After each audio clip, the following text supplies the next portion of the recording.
Hello everyone! Ayan, just marahay na aga po sa Indugabos. Ayan, ibig sabihin po nun ay magandang umaga sa inyong lahat. So for today's video ay tara at samahan niyo po ako magluto nitong ating napakasarap naman na ulam ngayon. Walang iba kundi itong ating pork hamonado. Siyempre gagamit lang po tayo dyan.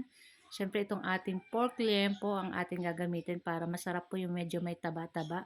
At siyempre maglalagay din tayo dyan ng pineapple juice at yung ating pineapple chunks. Tapos yun lang po ang ating ingredients dyan guys. So ayun na nga at sasangkutsahin lang po natin yung ating pork dyan. Ayan hanggang mag light brown na siya, mawala yung tubig niya. Pagkatapos ay ilalagay na natin itong ating mga bawang at yung ating sibuyas. So gumamit po pala ako dyan ng 3 pirasong sibuyas na maliliit. Tapos yung ating 5 cloves na garlic, ayan, pinitpit ko lang. Tapos ginayat ko lang ng konti. Tapos naglagay na rin ako ng paminta dyan guys, saka asin para may lasa na yung ating pork dyan.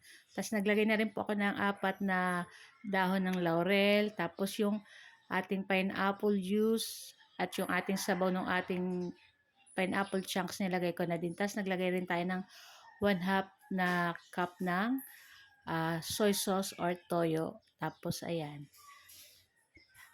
hahalo-haluin lang po natin iyan at naglagay din tayo ng isang basong tubig para pampalambot sa ating lulutuin na pork hamonado. Syempre, hindi natin kalilimutan maglagay ng sugar. So, kayo na lang pong bahala kung gusto nyo talaga yung matamis. Sa akin ay 2 teaspoonful lang yung nilagay natin dyan guys. So, papakuluan lang natin, lulutuin lang natin yan ng mga 40 minutes. Ayan, papa-reduce lang natin yung sabaw hanggang parang konting sabaw lang siya guys. Ayan. Masarap po dito, matamis-tamis, masarap po may konting sabaw-sabaw. So, ayan. Nako, malambot na po yung ating pork dito at syempre talaga yung taba nito guys ang masarap dito. So, maglalagay pala tayo dyan ng 2 kutsarang vinegar or suka. Ayan. Pero yung ating pork dyan is malambot na talaga. So, pwede na natin ilagay dyan yung ating pineapple chunks. Ayan. Ito po yung ating nakakapasarap pa din dito sa ating pork hamonado. Ayan. So, ito ay manamis-namis. Nag-aagaw yung alat tapos yung lasa ng pineapple juice.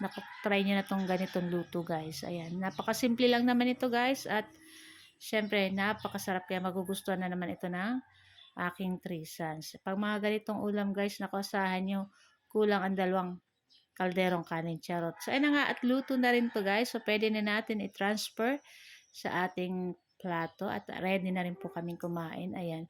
So, guys, ito lang po ang aming video today. At kung bago pa lang po kayo sa aming page, huwag niyo po sanang kalimutan mag-like at mag-follow para palagi po kayong updated sa aming mga bagong video. So, guys, thank you for watching.